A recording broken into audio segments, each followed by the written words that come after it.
Good morning. I'm George Brumley from Durham, North Carolina. My first question is related to Executive Jet. It's been almost 5 years since the acquisition of Executive Jet, a purchase in a much different economic and geopolitical environment. What business metrics do you use to measure success in an industry with as much flux as this one, and what has changed in those metrics since the time of acquisition? What are the prospects for Europe, and have those prospects changed? While none of the competitors approach Executive Jet in terms of scale and scope, what impact are they having on the competitive environment?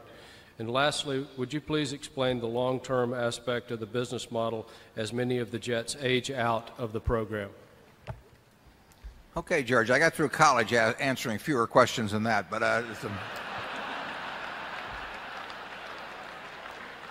but George's uncle was best man at my wedding, so he gets all he wants. The NetJets, as you will see in the first quarter, had a significant loss. A large portion of that loss was caused by the write-down of planes because they're I love it. They call it in the trade. They call them pre-owned planes. I call them used planes. But they do the same thing in manufactured homes, so they call them pre-owned homes instead of used homes. But in any event, putting aside the euphemisms, the used plane market, well, the business aircraft market is very soft. The used plane market has far more planes for sale than, say, 3 or 4 or 5 years ago. That's going to affect the production of new planes, already has, and it affects pricing in used planes. And we have bought back planes from people leaving the programs, which we do and will continue to do, but we have bought during a declining market some of those, and we have had write-downs in connection with those planes. And you will see in our first quarter report, I believe that's probably the only operation we have that's losing money. And it's a popular product. It's a growing business. It's going to be a very big business, in my opinion, over the years, and we see it every day. I mean, we write a lot of business, and customers are joining us. There are 3 main competitors. I think it's fair to say that they're losing significant money from operations, forgetting about any markdowns they might have on their own inventories.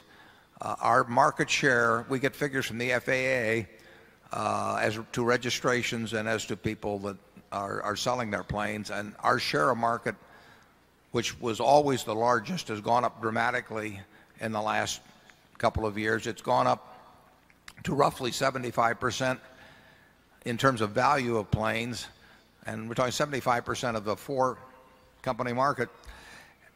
It's gone up even higher than that in terms of net planes. In other words, new planes sold, less planes coming back. But the pricing we are receiving does not. In the U.S., it would be, absent this one write-down, it would be very, very modestly profitable. In Europe, we have lost and we are losing significant amounts of money. Business jets in Europe, the total is about one, and I'm talking about ours, I'm talking about all, are about roughly 1/10 the number as in the United States, even though the population is similar. So we have grown from a small base quite rapidly over there. Nobody else will be taking us on. It's part of a service that will be part of a very big business worldwide, in my view, over the years. I don't think anybody else can come in after us. So I think it's integral, and it is integral to our operation. Roughly half the miles flown in Europe arise from American owners, and that will just do nothing but get bigger over the years because our number of owners, every month our number of owners goes up significantly. We have people here from Marquis who have essentially they've become a customer of ours, and then they resell cards for 25 hours, and they have added 40 or 50 customers a month in recent months. So it's a popular service. It will be a much bigger business. I think there will be a shakeout at some point, and maybe fairly soon. You can look at the Raytheon prospectus or the Raytheon 10K, and you will find some interesting information about their operation. And it's not hard to figure out what's going on.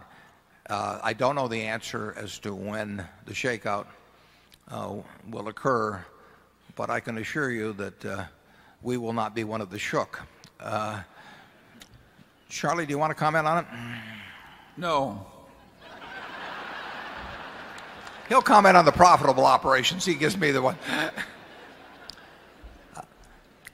The long-term business model is that basically we believe that, perhaps 10 times the number of people that are now flying us with us will be flying with us some years in the future, that having the best service, the best record, and the best policies for safety and security will leave us very dominant in the field, and that people will pay an appropriate price for the service. And we see all kinds of evidence of that, but we do not see a profit this year, in my view, at NetJets.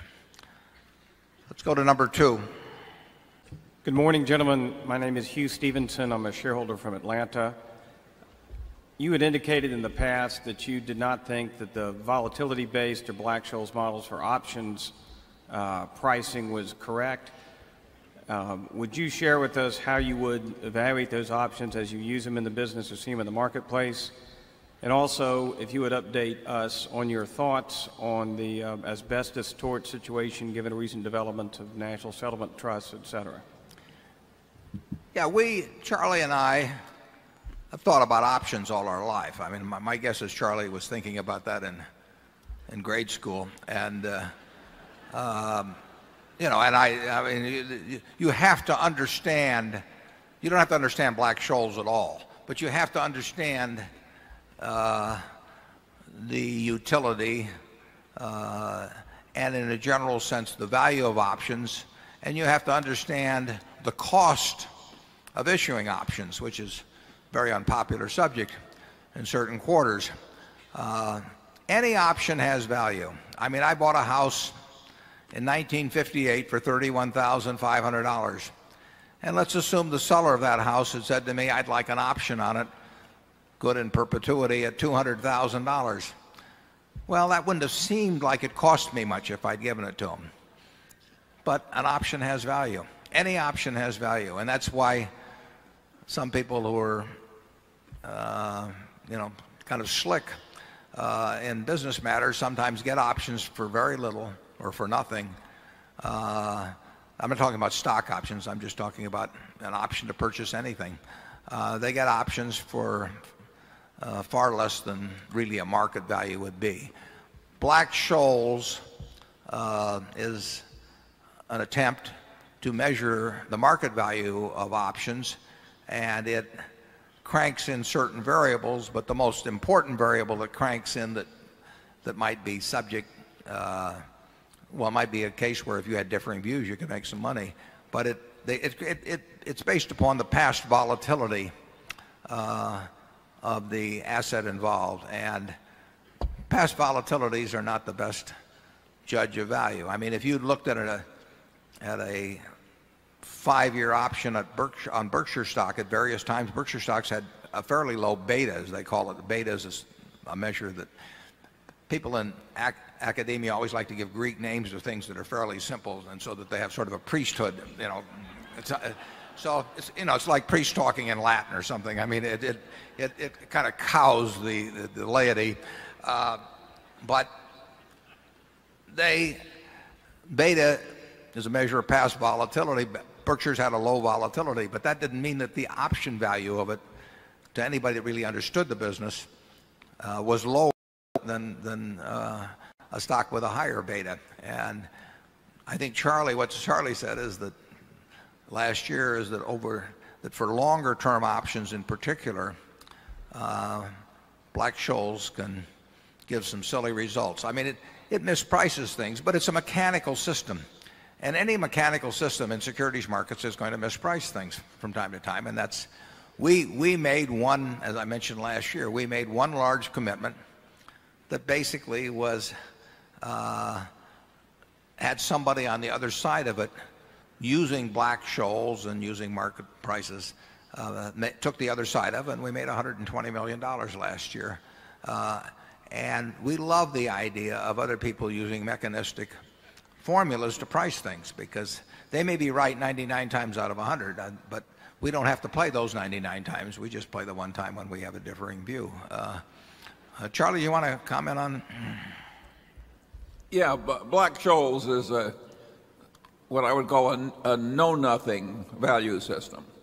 If you don't know anything at all about value compared with price, in other words, if price is teaching you all that can be known, then Black-Scholes on a very short-term basis is a pretty good guess, you know, for what a 90-day option may be worth in some stock or another. The minute you get into longer-term options where you don't have the know-nothing factor so extreme, it's crazy to use Black-Scholes. People use it just because they want some kind of a mechanical system. But at Costco, for instance, within a fairly short period, we issued stock options at 30, and we also issued stock options at 60. And Black-Scholes valued the options we issued at 60 as a strike price, way higher than the options we issued at 30. Well, this is insane. Well, we like a certain amount of insanity. Yeah, well, it's good for Warren, who picked up this extra $120 million. But so he's fonder of this kind of insanity than I am. No, we will pay you real money if you will deliver to our offices at Kiewit Plaza somebody who wants to use the Black-Scholes model and is willing to price 100 options for 3 years, using the Black-Scholes model and letting us pick and choose among those, because as Charlie says, it's a know-nothing affair, and we are know-nothing guys in respect to an awful lot of things, but every now and then we find something where we think we know something, and anybody that's using a mechanistic formula is going to get in trouble in that situation. But options have value. I mean, we issued options in a sense last year when we sold the 400 million of bonds, and we know what we're giving up when we sell those bonds. I mean, we may have gotten a negative coupon of sorts, but that's because we gave up option value, and then it isn't truly a negative cost instrument at all, because options have value. Let's go to number 4. Good morning. My name is Matt Sauer, and I'm from Durham, North Carolina. In a 1977 Fortune magazine article titled "How Inflation Swindles the Equity Investor," you argued that corporate earnings in aggregate acted like a bond coupon and thus were negatively impacted by high inflation. Due to high inflation at the time, you posited a world where a 12% return on corporate equity was reduced to 7% after taxes and netted out to 0% in real terms.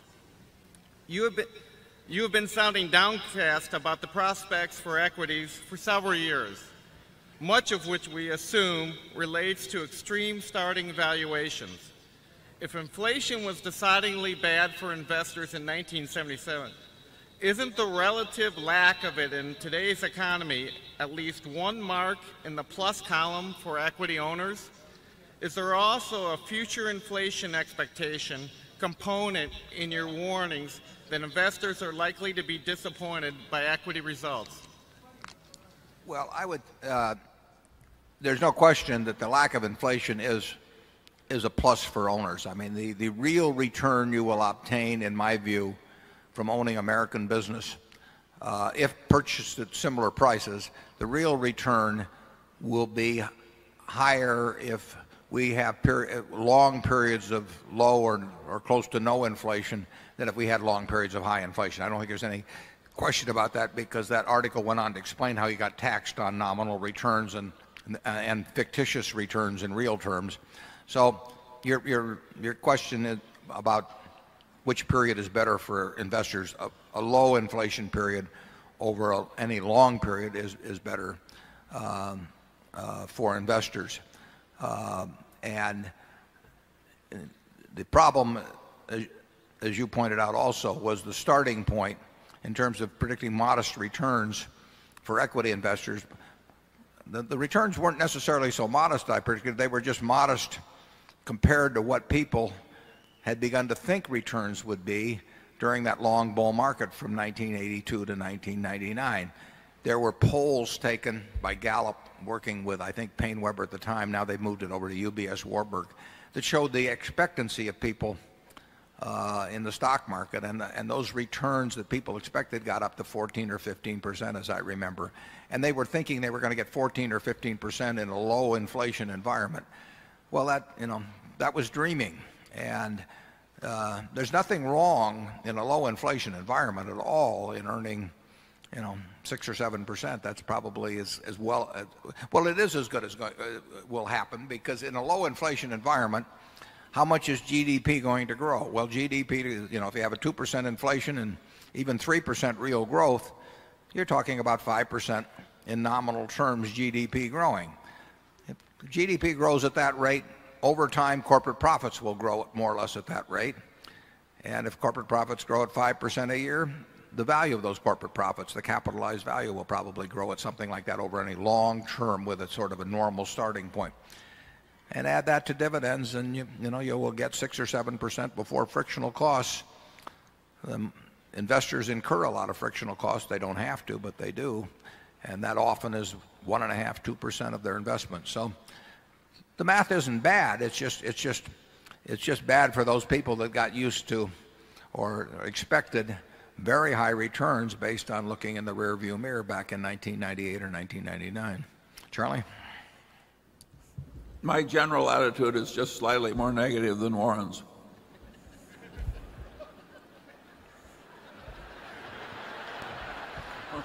You've heard it, folks.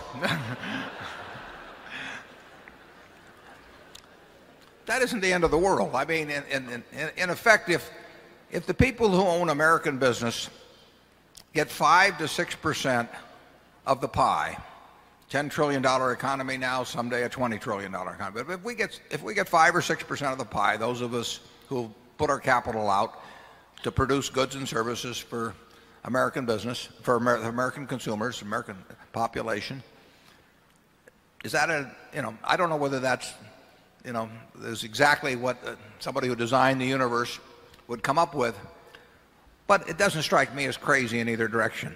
I think that that's a lot of goods and services to go to people that put up the capital, and you've got 100 million plus people in the working force that are working to turn that out for you using your capital, and it provides what I would regard as a pretty decent real return if you have low inflation. If you get into high inflation, as I wrote about back in '77, you could easily have the real return to investors get to a very, very low number, and perhaps negative. I mean, inflation can swindle the equity investor, as I wrote back then, and I used 7,000 words to explain why, and we'll be glad to send you a copy of that article if anyone's still interested. But inflation is the one thing that over a long period of time can turn investors' results in aggregate into a negative figure. And it's the investor's enemy. Charlie, does that bring forth any further thoughts? I don't think you'll get perfect help on these subjects from the economics profession either. They have certain standard formulas. To an economist, when a manufacturing job goes to China, that's just so much productivity increase. And if you ask one, well, suppose all of the manufacturing jobs in America went to China, wouldn't that be a little too much efficiency increase? And their answer would be no. And people actually get paid for thinking like this in major universities.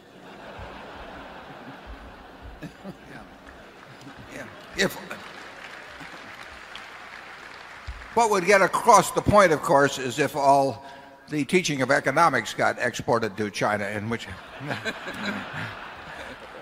that point a new insight would appear. Number 6. My name is Johann Freudenberg. I come from Germany. I would like to know the accounting book you like best. Thank you. Well, it's been a long time since I've read an accounting book. I read Finney back when I was in college. I remember that. And I always liked accounting. And for any of you interested in business, you know, you basically can't get enough accounting. But I don't, you know, I am not really up to date on accounting books. Maybe Charlie's been reading some of those lately. I would hope, actually, that if you read the Berkshire reports over time, that you get certain, perhaps, lessons on accounting. But I think you learn more accounting probably in terms of, well, I mean, once you know the basics of it, by reading good business articles that deal with accounting issues, accounting scandals, that sort of thing. I mean, that's what you really need to know. Is you need to know how the figures are put together, the underlying principles of it, and then you have to know what can be done with those. And you start with the accounting figures as the raw material of understanding a business, but you have to bring something additional to that. And I can't think of any good books on that subject. I think I've read a lot of good magazine articles that contributed to my knowledge over the years. And I've just, you know, I've read a lot of annual reports and seen what people can do with accounting. And as I've said before, if I don't understand it, I figure it's probably because the management doesn't want me to understand it. And if the management doesn't want me to understand it, there's probably something wrong going on. I mean, people don't obfuscate with numbers, usually without a purpose. And when you run into that, the best thing to do is just stay away. Charlie? Yeah, asking Warren, you know, what good books he knows about accounting would be, it's like asking him what good books does he have about breathing. And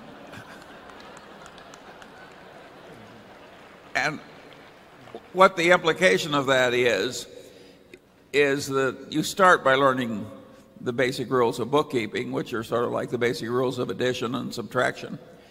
And then you have to spend a lot of time before that accounting gets related to the larger reality.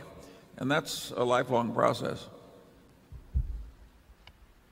Okay, we're going to try and go to the music hall. Number 9. Is this working? Bill Ackman from New York City, and my question is as follows.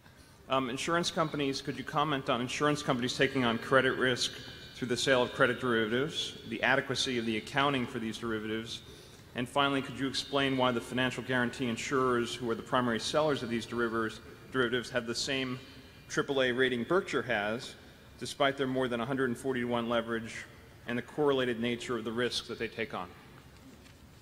Well, I think you should go to work for Standard & Poor's or Moody's. The question about credit insurance or credit guarantees of one sort or another, you know, that's become very popular, and it's become actually popular with sort of the standard insurance, property casualty insurance companies in recent years. And I would say that in many cases the people participating in that business don't really know what they're doing. It's so easy in the insurance business. It's the curse of the insurance business. It's also one of the benefits of it is that people hand you a lot of money for writing out a little piece of paper. And what you put on that piece of paper is enormously important. But the money that's coming in that seems so easy can tempt you into doing very, very foolish things. We had a situation here in Omaha 15 or 20 years ago in the mid-'80s where Mutual of Omaha, largest health and accident association in the world at least at one point, and they decided to go into the reinsurance, property casualty reinsurance business. And in a very, very, very short time, they wrote not very many contracts, and it resulted in wiping out half of the net worth of everything that had been built up over many, many decades. If you are willing to do dumb things in insurance, the world will find you. I mean, you can be in a rowboat in the middle of the Atlantic and just whisper out, I'm willing to write this, and then name a dumb price, and you will have brokers swimming to you, with their fins showing, incidentally. It is brutal. I mean, if you are willing to do dumb things, there are people out there, and it's understandable, but they will find you, and you will get the cash up front. You will see a lot of cash, and you won't see any losses, and you'll keep doing it because you won't see any losses for a little while, so you'll keep taking on more and more of this, and then the roof will fall in. And I mentioned in the annual report how GEICO had taken in, $70,000 of premiums in the early 80s for a few policies, and they thought they were just picking cherries at the time, and they reinsured a lot of it. And so far we've lost $93 million. Now the most we could make was 70-odd thousand, and I don't know what the most we can lose is, but I know that 93 million has gotten my attention. When you're playing in a game like that, you can't afford to make a mistake. I mean, it's a single mistake or a few mistakes that are correlated, as you've mentioned, because these things do correlate. A few mistakes will overcome a lifetime of savings. I mean, you will make a few cents on the dollar when you're right, and you will lose incredible sums when you're wrong. And in credit insurance, when you go around a lot of people went around guaranteeing credits based on ratings, and they said, well, we'll guarantee a whole bunch of single A ratings, or we'll create these structured arrangements that involve A-rated credits. And they would use a lot of studies that would show that X% of A-rated credits defaulted per year, and you go back to the 30s, and all these back-tested arrangements. But the problem with that is that what the questioner mentioned is correlation. And when things go bad, all kinds of things correlate that no one ever dreamed correlated. And what you had, of course, in the debt field was you had a whole bunch of, say, telecoms or energy companies that were all rated similarly, but they were correlated in a huge way, and you weren't getting a diversification. You were getting a concentration that you didn't realize. And there's nothing more deadly than unrecognized concentrations of risk. But it happens all the time. So I would say we see a BAA credit enhanced to a AAA credit by somebody guaranteeing it, and they may guarantee it for 10 or 15 basis points, and yet the spread in market yield might be 100 basis points. That does not strike us as smart. And I would say this about the AAA rating. They have a AAA rating for claims paying, but they don't carry, I don't think, general AAA. There's only, I think, 8 or 9 AAAs left in the United States. Berkshire Hathaway is one of them. But I believe there's only one other insurance company, which is AIG. And then there's a half a dozen other companies. So those companies are not in the same class credit-wise as Berkshire, nor are they recognized as being in the same class. But I would say you could get into a lot of trouble at 140 to 1 at some point insuring credits. Charlie? Yeah, he also asked about the quality of accounting. And in my view, at least, the quality of accounting in America for derivative transactions is still terrible. And it's terrible in that it's too optimistic. And one of the places where it's most terrible is when you talk about guaranteeing future credits way out, years ahead. That sort of thing just lends itself to people getting very optimistic in their assumptions and in their audited figures. And people pay attention to the audited figures, not the underlying reality. So therefore, if the accounting is lousy, the business decisions are lousy. And I think that's going on mightily as we sit here. Yeah, there are dozens of insurance organizations or trading organizations in the country that have written credit guarantee contracts in derivative form in the last few years, in fact, on a huge scale. I will guarantee you virtually that every single one of those contracts that was written in the first week, whoever wrote it, recognized some sort of an income account or an income entry, and that somebody got paid a little bit of money for writing each one of them. And you know that many of those are going to go bad, and maybe as a category that it's going to be a terrible category. But nobody ever wrote a contract and recorded a loss at the time they wrote it. I mean, they just don't do it. And I will tell you that there are a lot of those contracts that if somebody wrote them for me, 10 seconds later, I would have paid somebody to take them off my hands, so that I would have regarded them as having a built-in loss. Nobody ever records a built-in loss on a derivative contract. In fact, I find it extraordinary that you have two derivative dealers, and dealer A and dealer B write a ticket, and dealer A records a profit and dealer B records a profit. Particularly if it's a 20-year contract. I mean, that is the kind of world I'd love to live in, but I haven't found it yet. Number 10. Hello, Mr. Buffett and Mr. Munger. My name is Justin Fung. I am 13 years old from California. This is my third consecutive year in attendance. First of all, I would like to wish you the best of health so we continue to Omaha for many years to come. Thank you. Thank you for answering my question on friendship last year. My question this year is, how do you define success and happiness? Are they related, and how would one achieve that? Thank you. Well, I tell college students that when you get to be my age, you will be successful if the people that you would hope to have love you do love you. I mean, if Charlie and I know a few people that have got a lot of money, and they get testimonial dinners, and they get their names on buildings, and the truth is nobody loves them. And not their family, not the people who named the buildings after them.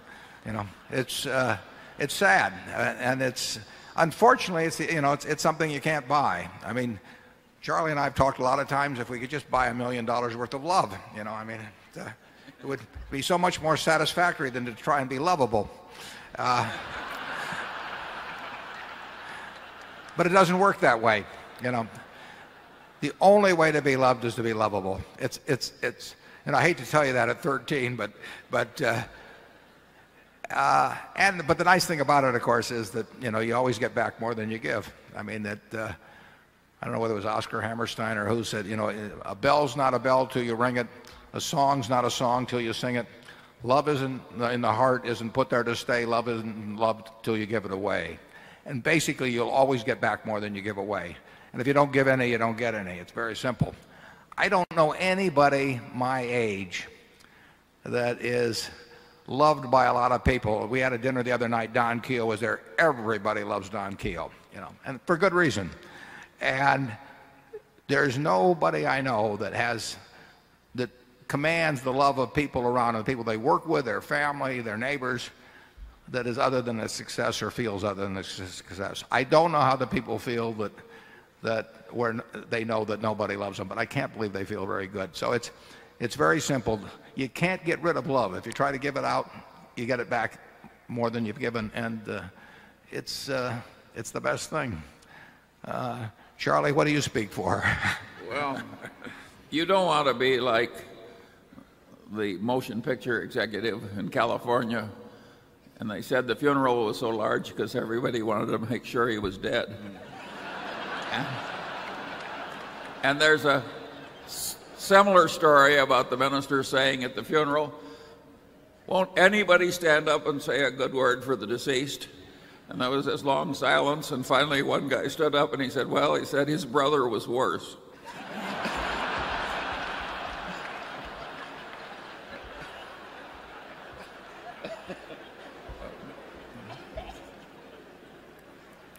I would say this: look around at people older than you are.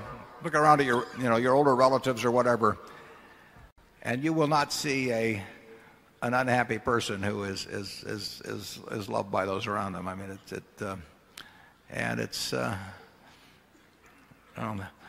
most people in this room are going to do very well financially. Most of the college students I talk to are going to do well financially.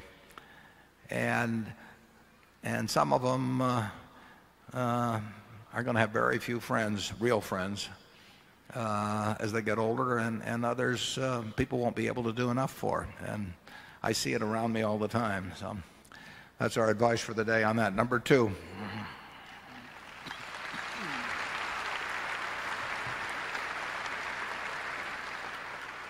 My first question is, Mr. Munger, you are largely credited with moving Warren away from the cigar butt approach to investing as it was practiced by Ben Graham.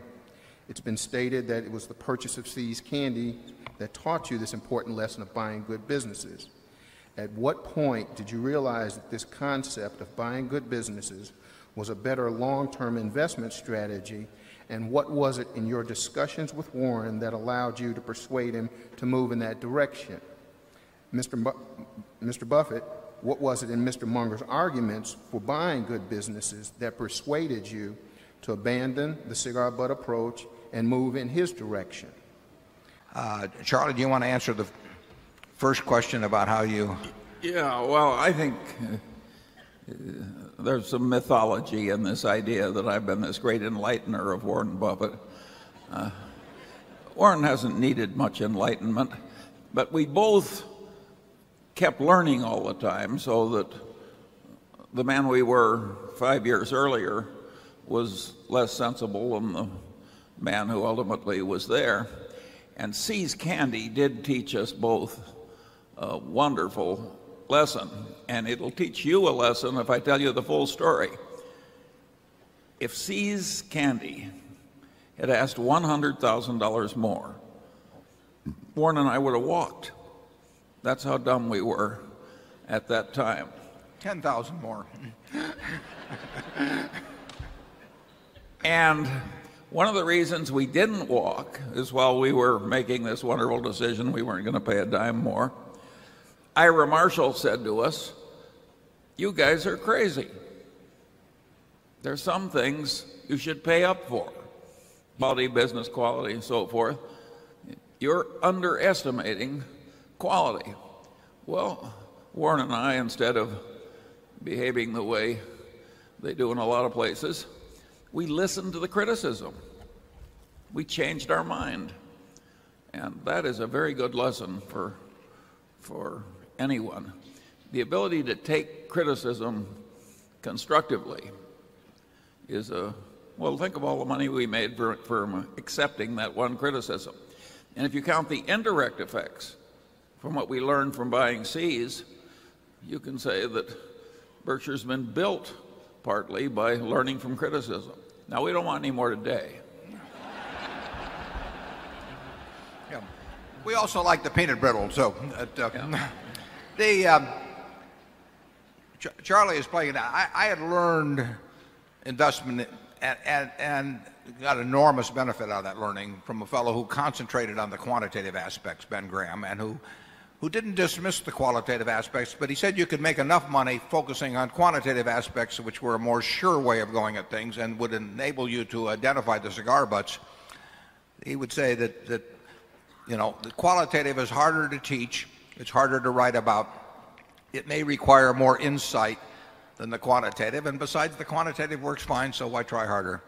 And on a small scale, there was a very good point to that. But Charlie really did, wasn't just Ira Marshall, but Charlie emphasized the qualitative much more than I did when I started. He had a different background to some extent than I did. I was enormously impressed by a terrific teacher, and for good reason. But it makes more sense, as we pointed out, to buy a wonderful business at a fair price than a fair business at a wonderful price. And we've changed I've changed my focus anyway, and Charlie already had it, over the years in that direction. And then, of course, we have learned by what we've seen. I mean, it's not hard when you've watched businesses for 50 years, to learn a few things about them as to where the big money can be made. Now, you say, when did it happen? It's very interesting on that, because what happens, even when you're getting a new important idea, is that the old ideas are still there. So there's this flickering in and out of things. I mean, there was not a strong, bright red line of demarcation where we went from cigar butts to wonderful companies. But we've moved in that direction, occasionally moved back because there is money made in cigar butts. But overall, we've kept moving in the direction of better and better companies, and now we've got a collection of wonderful companies. My second question is, in both your experience, have you or Mr. Munger ever known of a company that has regained or replaced its competitive advantage once it was lost? In terms of competitive advantage and then lost and then regained, there aren't many examples of that. In the property casualty company, I've got a friend who always wants to buy lousy companies with the idea he's going to change them into wonderful companies.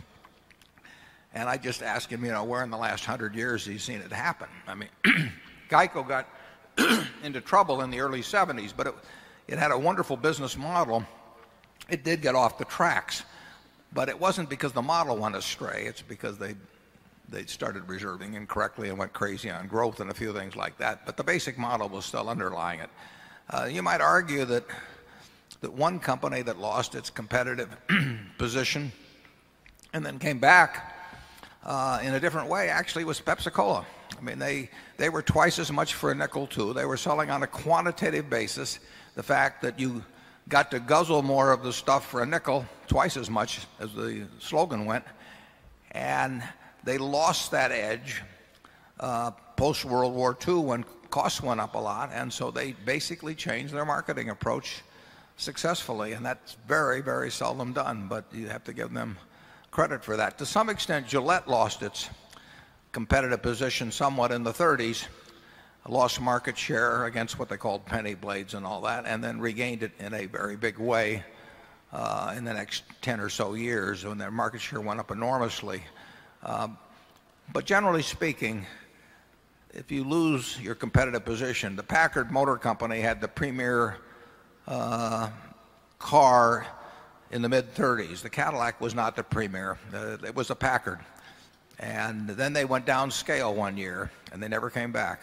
They jumped their sales that one year because everybody wanted to own a Packard, and now you could own one a little cheaper.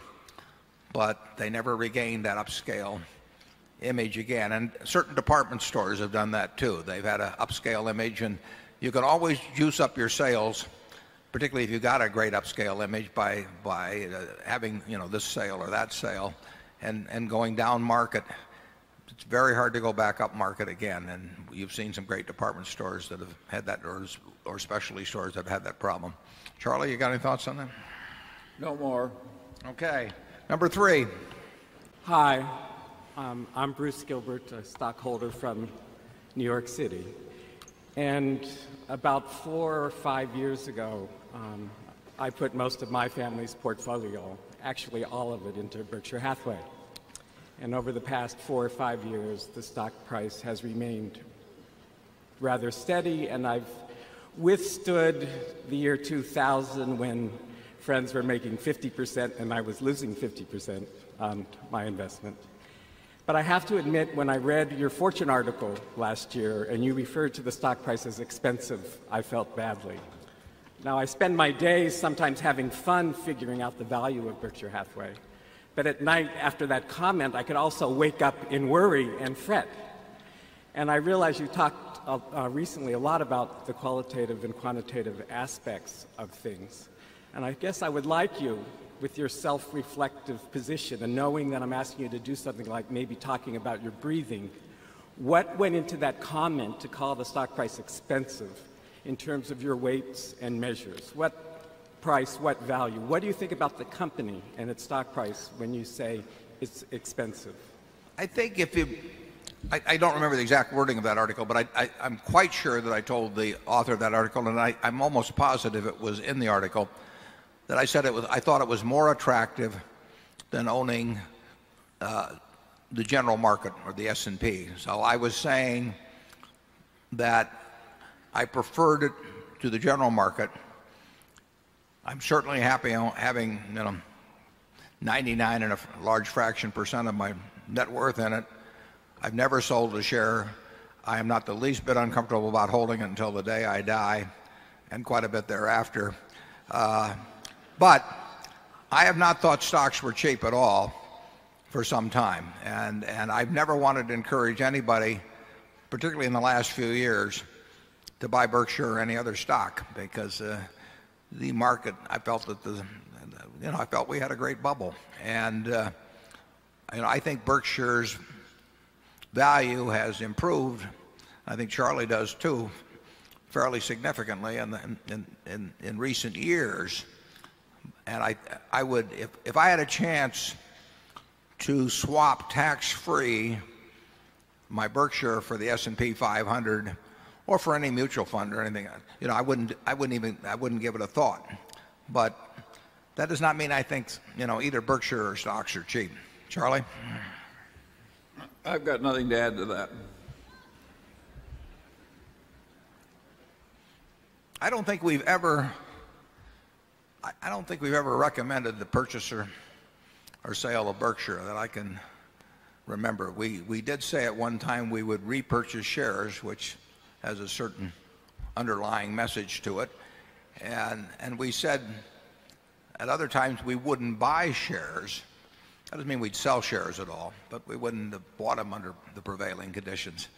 But we've stayed away from recommending, actually, not only the purchase or sale, not only of Berkshire, but just of any other specific shares. We've only given our views occasionally on what we think about the level of the stock market generally.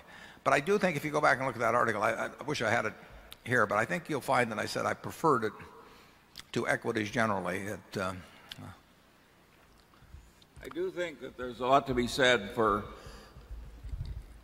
developing a temperament that can own securities without fretting.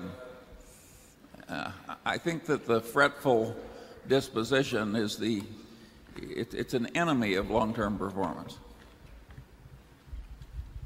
Well, I think it's almost impossible if you're to do well in equities over a period of time if you go to bed every night thinking about the price of them. I mean, Charlie and I we think about the value of them, but we would be happy, just as in that movie, if they closed the stock exchange tomorrow. Dick Grasso wouldn't be happy, and Jimmy McGuire, our specialist, wouldn't be happy.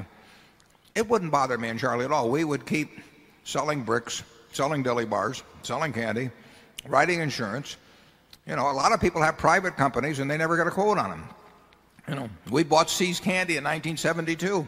We haven't had a quote on it since. Does that make us wonder about how we're doing with See's Candy? No, we looked at the company results. So there's nothing wrong with focusing on company results. Focusing on the price of a stock is dynamite, because it really means that you think that the stock market knows more than you do. Now, the stock market may know more than you do, but then you shouldn't be in stocks. I mean, you should have, the stock market is there to serve you and not to instruct you. So you need to formulate your ideas on price and value. And if the price gets cheaper and you have funds, logically you should buy more. And we do that all the time. Where we make our mistakes, frankly, is where we focus on price and value and we start buying and the price goes up a little and we quit. Like Charlie referred to, we might have done on See's Candy. A mistake like that cost us $8 billion in the case of Walmart stock a few years ago, because it went up in price. And we are not happy when things we're buying go up in price. We want them to go down and down and down, and we'll keep buying more. And hopefully we won't run out of money. Of course, that's a different story. Charlie, number 4. I'm Norman Rentrop from Bonn, Germany. Mr. Buffett and Mr. Munger, I have a thank you and a question for you. Thank you for allowing us shareholders to invest with you on equal terms, with almost no management fee and no performance fee.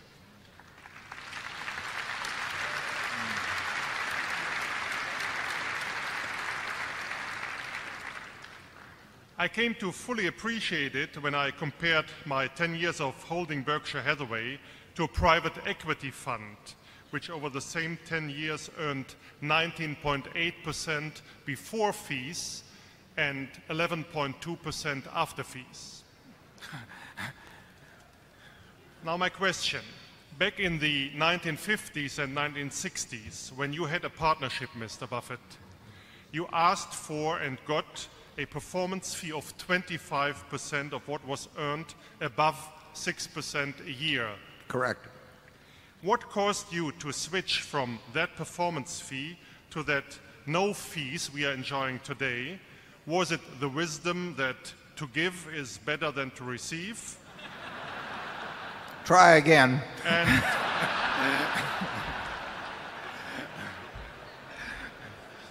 And do you feel that this switch from performance fee to no performance fee, that is fully appreciated, and what did it mean to you personally?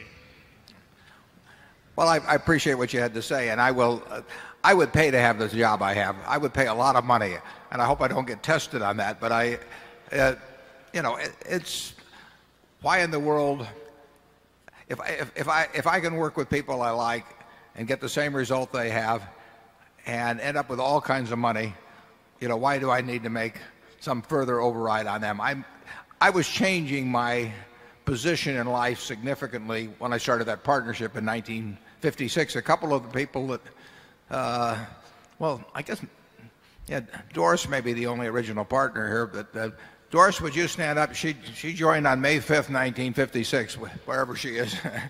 And those people gave me their money, but I needed some money then too. And I did get an override, which I thought was fair. I got no management fee at all, though. I never charged. Today, most of the people run hedge funds charge 1% a year and then some percentage of profits. I did not do that. And I did have all my money in after 1962, so that the downside would be equal to the upside. But I've always felt about the people as partners. And when we got into Berkshire, originally when we got into Berkshire, Berkshire was owned by the partnership. So if I'd taken a salary then, I would have been double dipping in effect by getting money out of Berkshire before in turn the partnership participated. And frankly, by the time I got where I was running Berkshire, I had all the money I needed, and I'd rather get the same result as my partners than have me get a different result. And it can't make any difference. I mean, it'll make a difference in the size of my foundation someday, perhaps, but so what? I like living the way I live. Charlie? Well, you raise a very interesting question, and it has parallels if you go back. Carnegie was always very proud that the bulk of his fortune had been earned where he took no salary at all from Carnegie Steel. John D. Rockefeller I took practically nothing in salary. Over the years, the original Vanderbilt prided himself on living on his dividends and taking no salary. And it was a common culture in a different era, and you realize that all those people had the psychology of being the founder, and maybe that's what influenced Warren. What influenced you, Charlie? Charlie doesn't take anything either, so I was delighted to get rid of the psychological pressure brought on me by getting fees based on performance. I think Warren was too. If you're highly conscientious in your relations with other people and you hate to disappoint, you're going to suffer more if you are liberally rewarded with performance fees. So I think there was an enormous advantage to us. So I guess we should be thanking you.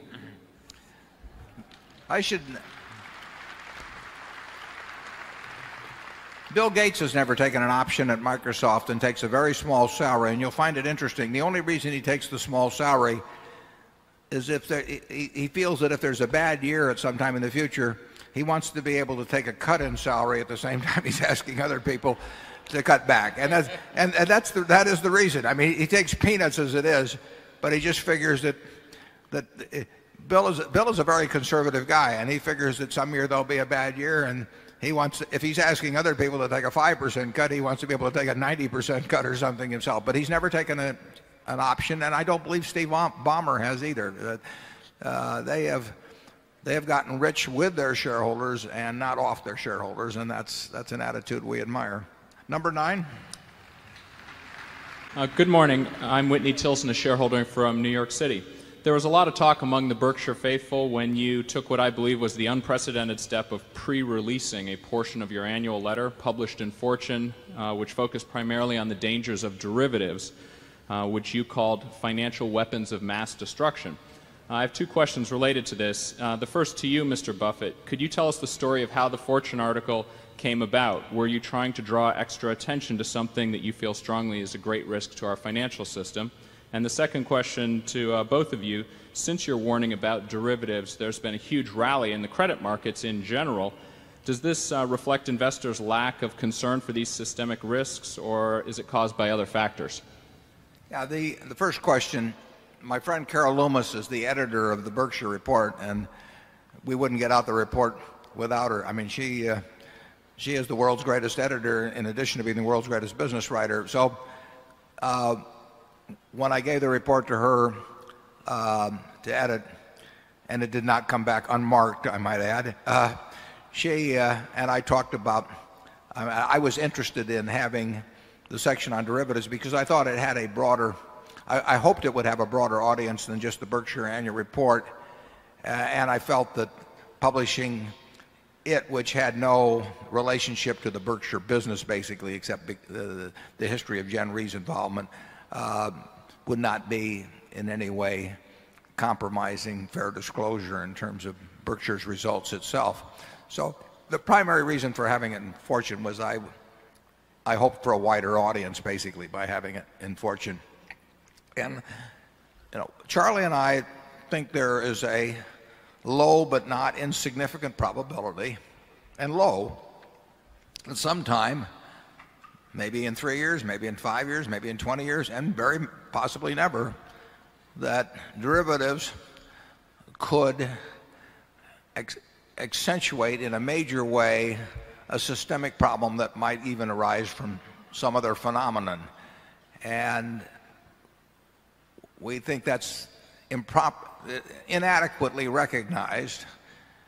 We think the problem grows as derivatives get more complex and as their usage increases. So it was a call, what we hoped was a mild wake-up call to the financial world that these things could be very troublesome. And of course we saw it in the energy field in the last 2 years. It almost destroyed or destroyed certain institutions that never should have been destroyed.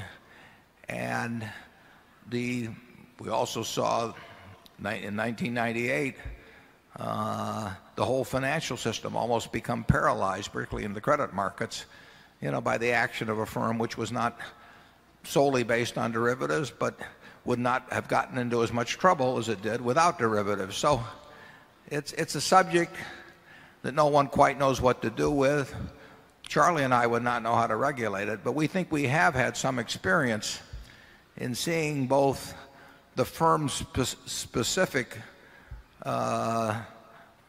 dangers in that field, and we think we have some insight into the systemic problems that could arise. And that people really they don't want to think about it until it happens, but there are some things in the financial world that are better thought of before they happen, even if they're low probabilities. And we're thinking about low probabilities all the time in terms of Berkshire. I mean, we don't want anything to go wrong in a big way at Berkshire, and we therefore, I think about things that a good many people don't think about, simply because we worry about that.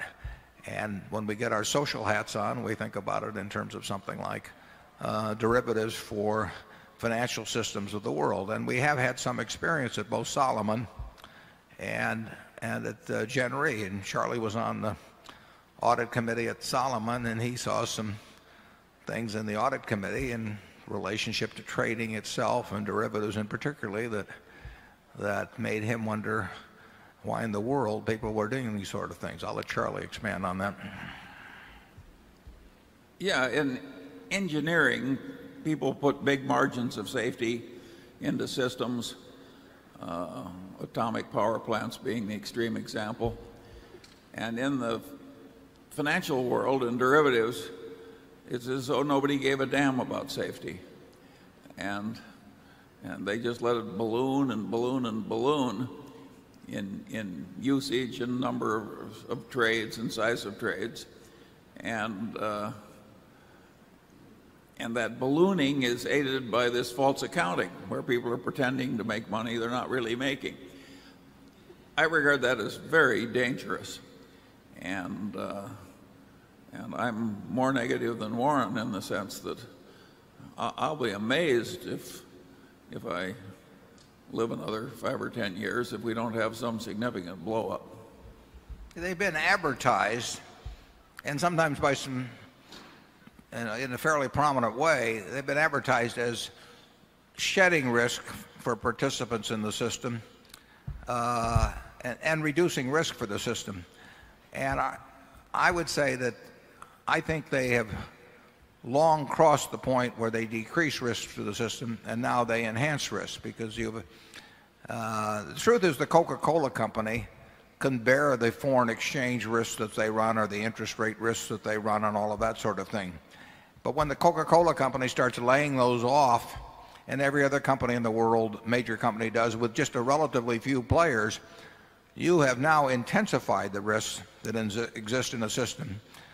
You have not shed risk at all. You have transferred it, and you have transferred it to very few players, and those players have huge interdependencies with each other, and to some extent central banks and all of those and similar institutions are vulnerable to the weaknesses of those institutions. When Charlie and I were at Solomon, they hated it if we brought up, and so therefore we didn't do it, that we were too big to fail. But the truth was that if Solomon failed at that time, the problems for the rest of the system could well have been significant. They might have been, who knows exactly what they would have been, but they could have been quite significant. And when you start concentrating risks in institutions which are highly leveraged and who intersect with a few other institutions like that, all bearing same risks, all having the same motivations in the trading departments to take on more and more esoteric things because they can book more and more immediate profits, you are courting danger. And that's why I wrote about it this time. And it's not a prediction, it's a warning. And number 10, and then we will break for lunch right after this. Yes, my name is Oliver Grosser, and I'm from Vienna, Austria. My question has two parts. So the first part is, how do you get a few excellent investment ideas to be so successful? Do you read any special newspapers or industry magazines? Or do you visit the headquarters or any subsidiaries of companies? And which sources of information, like books, for example, Value Line, Standard & Poor's, Moody's, databases like Reuters, Bloomberg, DataStream, annual reports, Internet, and so on, do you use to get the right impression of a company? And the second part, if you think that a company like the Washington Post, Geico, or Gillette has a very competitive product, what are the steps before you ultimately decide to invest in the company? Which publications do you read to get the best knowledge of the product? And how important is the balance sheet and profit and loss account statement of the company? Thank you very much. Thank you. The answer to the first part is sort of, and maybe the second part is sort of all of the above. I mean, we read a lot, and we read daily publications, we read weekly or monthly periodicals, we read annual reports, we read 10Ks, we read 10Qs, and fortunately, the investment business is a business where knowledge accumulates. I mean, everything you learn when you're 20 or 30, you may tweak some as you go along, but it all kind of builds into a knowledge base that's useful forever. And we, at least, I read, Charlie used to read, may still read a fair amount, but I read a lot of 10Ks, read a lot of annual reports. 40 or 50 years ago, I did a lot of talking to managements. I used to go out and take a trip every now and then and really drop in on maybe 15 or 20 companies. I haven't done that for a long, long time. I find everything we do, pretty much I find through public documents. When I made an offer for Clayton Homes, I'd never visited the business. I'd never met the people. I'd done it over the phone. I'd read Jim Clayton's book. I looked at the 10Ks. I knew every company in the industry. I look at competitors. And I try to understand the business and not have any preconceived notions. And there is adequate information out there to evaluate a great many businesses. We do not find it particularly helpful to talk to managements. Managements frequently want to come to Omaha and talk to me, and they usually have a variety of reasons that they say they want to talk to me, but what they're really hoping is we get interested in their stock. That never works. Managements are not the best reporting. In most cases, the figures tell us more than a management does. So we do not spend any real amount of time talking to management. When we buy a business, we look at the record to determine what the management's like, and then we want to size them up personally, as I said earlier, whether they will keep working. But we don't give a hoot about anybody's projections. We don't even want to hear about them in terms of what they're going to do in the future. We've never found any value in anything like that. But just a general business knowledge, what we've seen work, what we've seen has not worked.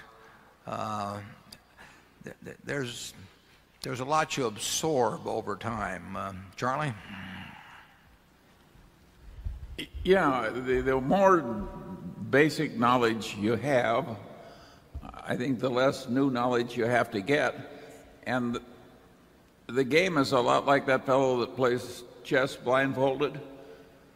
He's got a memory of the board and everything that happened before, and that enables him to do the next move in a way he never could if you just showed him the board mid-game cold. And so and in terms of what publications, I don't know, Warren, I would hate to give up the Wall Street Journal. Oh, you'd also hate to give up the Buffalo News. Yeah.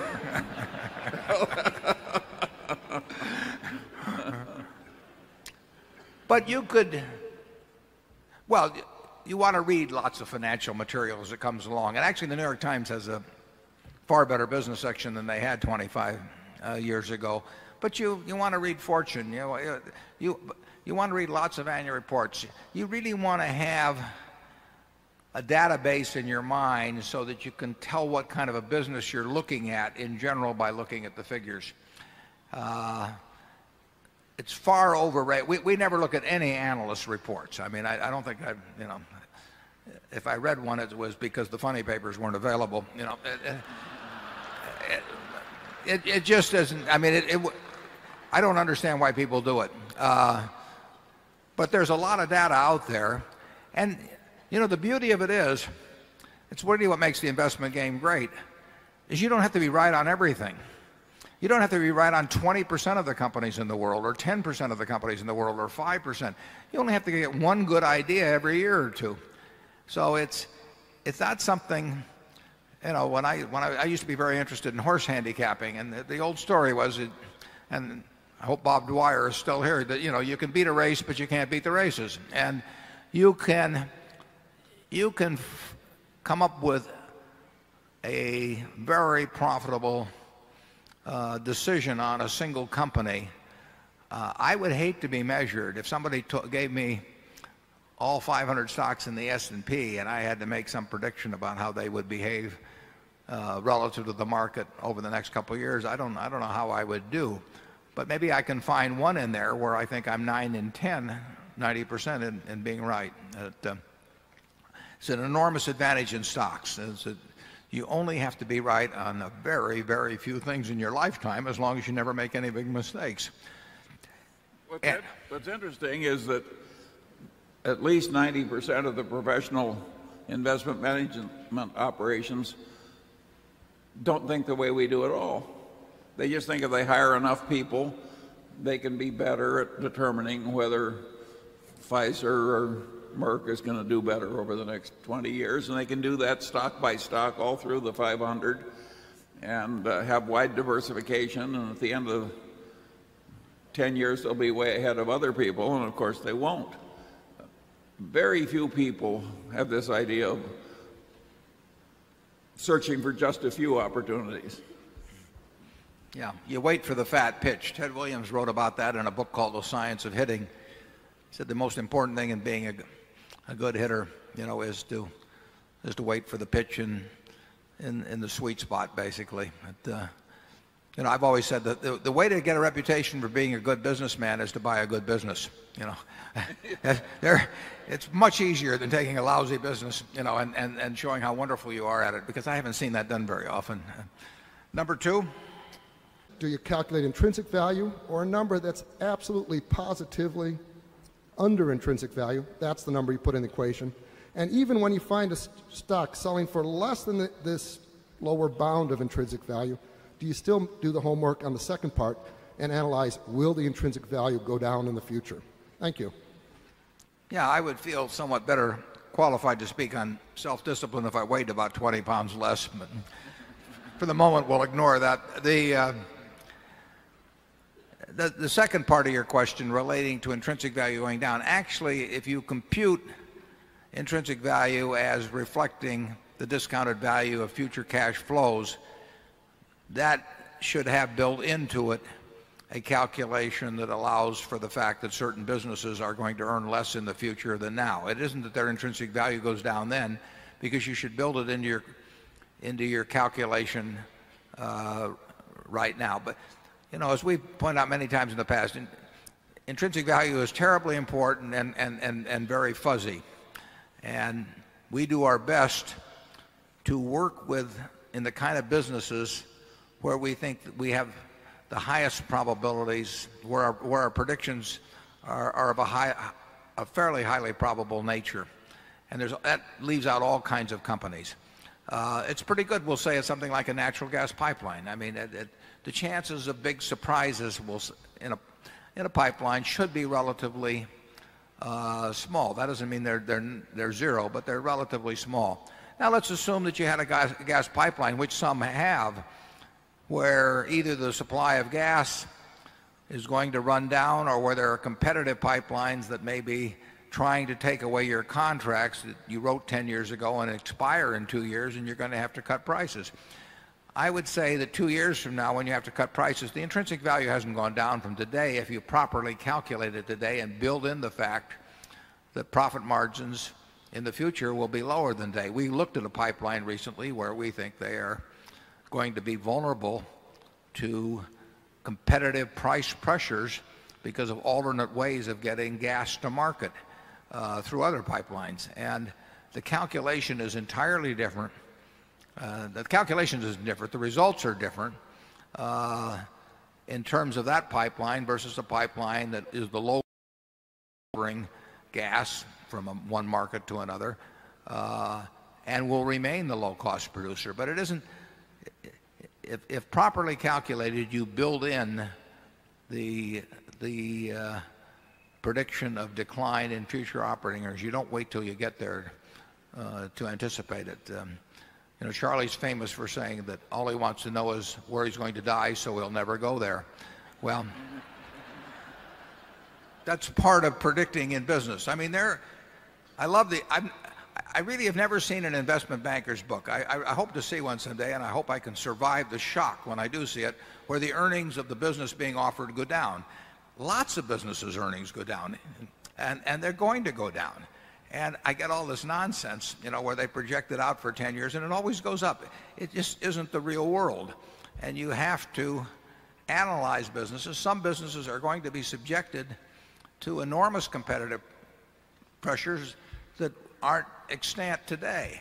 And we made that mistake, for example, at Dexter Shoe. I mean, we bought a business that was earning $40 million or so pre-tax, and we assumed that the future would be as good as the past. And we couldn't have been more, I couldn't have been more wrong.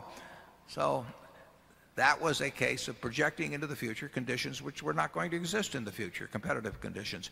That's part of, that's part of business. And I will tell you that, 20% of the Fortune 500, but I don't know which 20% are going to be earning, significantly less money probably 5 years from now than they are today. And that's what the game is all about, figuring out what those future cash flows are likely to be. And when you feel you can't come up with reasonable estimates in that respect, you move on to the next one. Charlie? Yeah, we have this simple old-fashioned discipline which Warren likens to Ted Williams waiting for a fat pitch. I don't know about Warren, but if you said to me, Charlie, you can go into the business of managing money the way other people do, where you're measured against indexes and you've got consultants choosing consultants that are reviewing you to committees, I would just hate it. I would regard it as being put into shackles, and shackles where the very system was preventing me from delivering value. Warren, how would you feel about that? Yeah, we would. Sure. We wouldn't do it. We never did do it, as a matter of fact. And one of the initial, when we formed the partnership on May 5th, 1956, I passed out to the 7 limited partners something called the ground rules, and I said, here's what I can do and here's what I can't do, and here's some things I don't know whether I can do or not. Maybe it was fairly short, but the idea of setting out to do something that you can't do, that can't be, that's got to lead to problems. I mean, if somebody tells me I have to high jump 7 feet, and we can even move that down to 4 feet now, between now and sundown or I'll be shot, I will go out and buy a bulletproof vest. Yeah, the general system for money management requires people to pretend that they can do something that they can't do, and to pretend to like it when they really don't. And I think that's a terrible way to spend your life, but it's very well paid. Number 4, manufactured housing. It is, practically everybody in manufactured housing is losing money now, and Clayton is making money. They've had much sounder policies in terms of how they've operated over the years. One of the things they do, most of their houses are sold through their own retail units. They have about, I think, 297 or so retail outlets of their own. And those managers are on a 50-50 profit split, basically, as I remember it, with Clayton. And they're responsible for all of the paper they generate. So unlike what was going on a few years ago in manufactured housing, where a manufacturer would sell a house, it'd be floor plan, to a dealer, and then that dealer could borrow maybe, if he got some kind of a purchaser on the note, maybe 125 or 130% of invoice price, if he could just create a warm body out there someplace that would give him some apparent down payment. That situation was just built for disaster. But at Clayton, the profit or loss off that person who buys the product goes till the obligation is fully paid for. So if a dealer takes inadequate down payments or sells to people he shouldn't be selling to, it's going to be his problem. And he's going to get the repo back. He's going to have to sell it himself. He's going to get the loss on the paper charged to him. And that produces an entirely different kind of behavior at the retail level than occurred with many of the other manufactured housing manufacturers. But it's not an easy business. Clayton does it the right way. And in fact, if you read Jim Clayton's book, he tells in there about the time he bought his first home in Indiana, and he tells about a little of the funny business that went in terms of how the manufacturer behaved, and he describes some of the systems that people use to game the financing. And those activities are coming home to roost in a huge way for both the manufactured housing companies and for the people that finance the retail paper. Clayton did it right, basically, and they'll continue to do it right. Even so, there is such a stain over the whole manufactured housing industry in terms of financing that even Clayton is the only one that is able to securitize, and as I said earlier, they cannot securitize to the extent without us. They wouldn't be able to securitize to the extent that even that they could have a year ago. It's an industry in big trouble. I think we'll do fine in it because I think we're in with a class player. I think they've got these systems in place that have the right incentives which you need all the way through the system, and I think Berkshire will make them even stronger because we will not securitize. We'll keep it for the portfolio. Good afternoon, gentlemen. Andy Marino of Chapel Hill by way of Boston. You have argued against the use of alternate measures of profitability such as earnings before interest, tax, depreciation, and amortization as measures of business performance. At the same time, you have frequently cited the incompleteness of generally accepted accounting in reflecting economic reality for some businesses, implying that there are some necessary and proper adjustments. Beyond what you recently described in the annual report as the folly of omitting depreciation, could you elaborate on your thoughts on other pitfalls of alternative financial presentations? Is EBITDA, in your view, just too often used as a shorthand for cash flow, or is the entire concept of recasting accounting data a suspect exercise? And which revisions might be appropriate, if any, and what might be viewed as red flags? And does it matter to you who is making those adjustments, analysts, investors for their own purposes, or company managements in terms of how that information should be viewed? Yeah, we regularly told you for some years before the accounting change was made here a year or so ago, we told you should not count goodwill amortization. You know, it was required under GAAP, and we obviously complied with GAAP, but we told you every year virtually that I can remember, we said this is not really an economic expense, and we ignore it in our own calculations of earnings in terms of what we will pay for businesses. We don't care whether there's a goodwill item or not because it's immaterial to economic reality. So we have been quite willing at Berkshire to tell our own owners to ignore certain things, and if they disagreed with us, they could look at the GAAP figures, but we felt they were getting misled by looking at the amortization of intangibles. That doesn't mean we think all intangibles were good, but we did feel that was an arbitrary and a decision that didn't make any sense at all. And we've felt, obviously, as we've talked about, we've felt that crazy pension assumptions have caused people to record phantom earnings in many cases.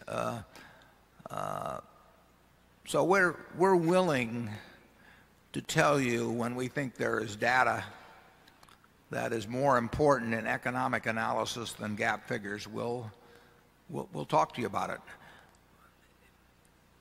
Not thinking of depreciation as an expense, though, strikes us as absolutely crazy. I can think of very few businesses. I can think of a couple, but I think of very few businesses where depreciation is not a real expense. Even at our gas pipelines, I mean, you know, at some point they'll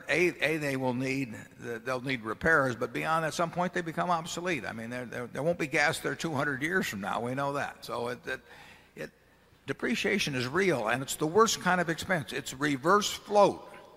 You know, you lay out the money before you get revenue, and you are out cash with nothing coming in.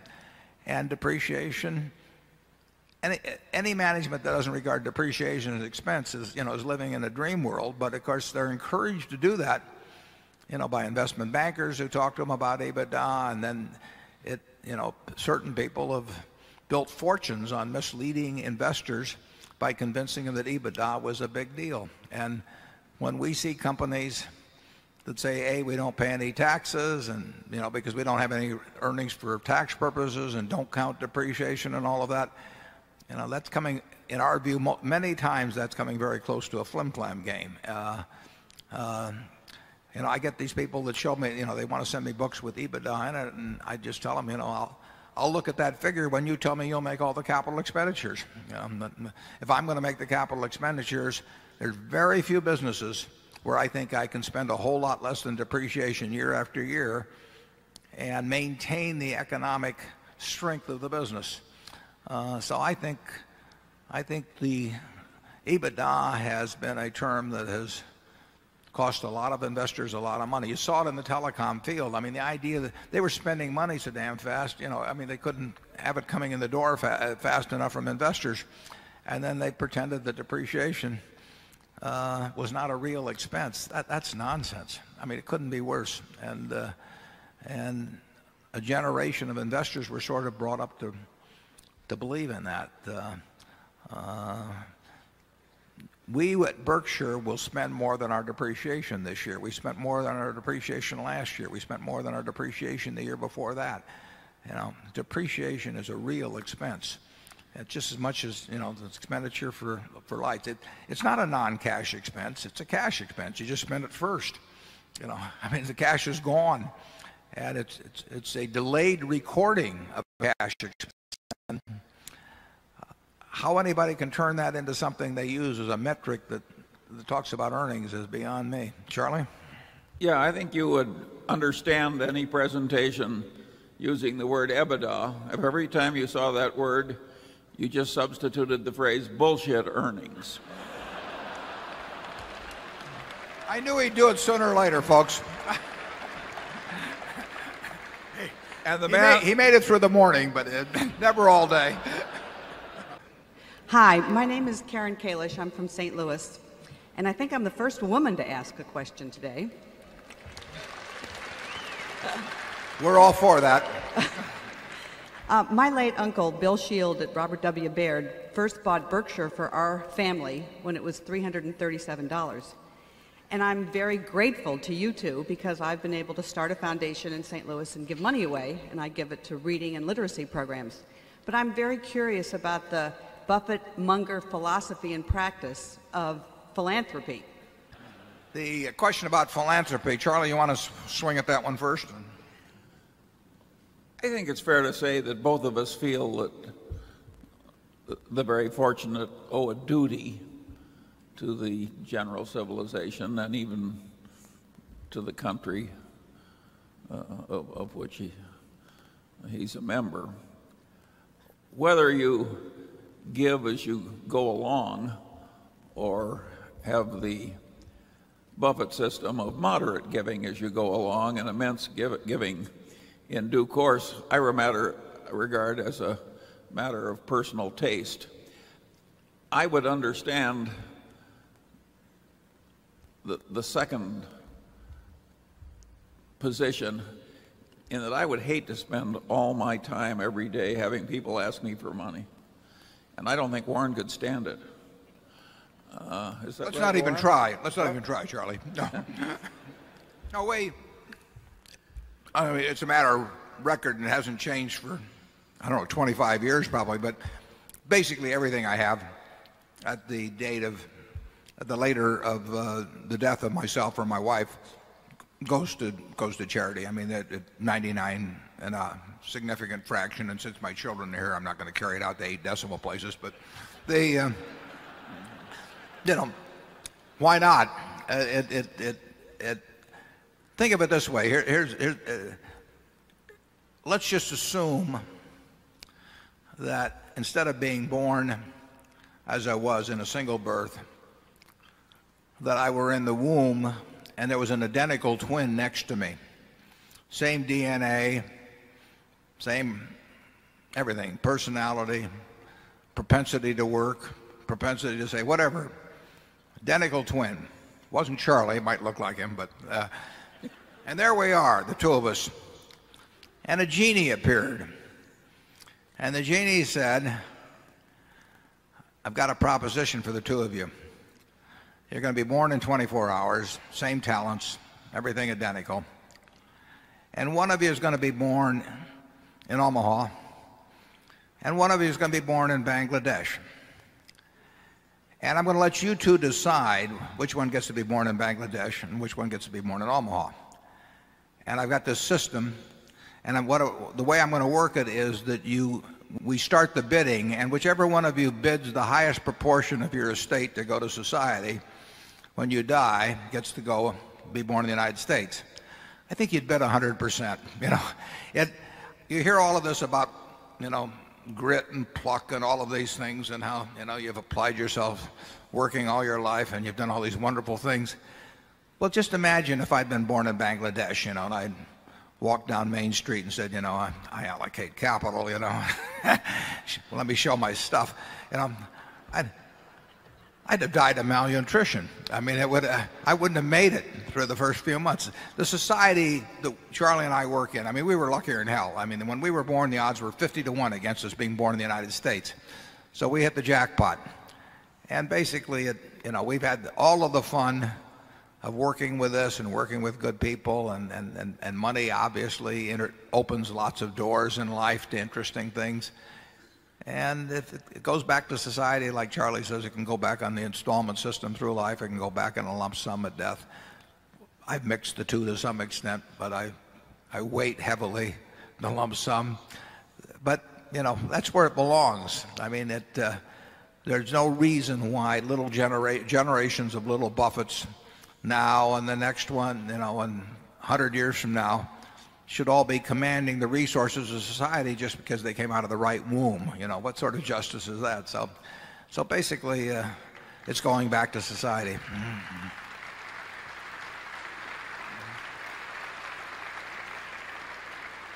Were my children applauding there? Did we check that out? Number 4. And my second question has to do with China. You made an acquisition recently, PetroChina, and I'm curious what you think about China. Well, the second question, we have about 5 equity investments in companies that are domiciled and that operate primarily or entirely outside the United States.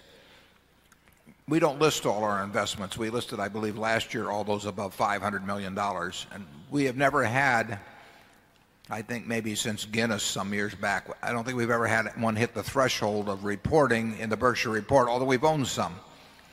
And the Hong Kong Stock Exchange has just recently changed their requirements so that you have to report 5% of the holding of any company listed on the Hong Kong Stock Exchange. And our PetroChina holdings actually are now, whatever it is, 13%, but they're only 13% of something called the H shares.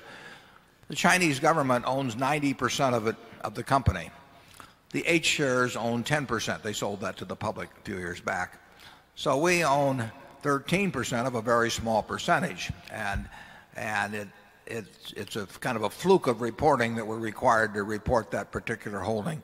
And like I say, we own 4 or so others in international securities. We don't make any great judgment about China. You probably know more about China than I do. We simply look at investments around the world, and we try to buy into things that we think offer the most value. And if they're in the United, we might prefer slightly that they be in the United States, and we might have strong preferences against, or strong biases against certain countries. We would regard in the United States as number 1 because we understand the game the best here. We understand the tax laws and all that sort of thing, and the corporate cultures and so on. But we would regard a number of other countries as virtually equivalent to the U.S., and there's others that would be marked down some, and then we'd have a whole bunch we wouldn't go into under any circumstances because we just don't understand them well enough.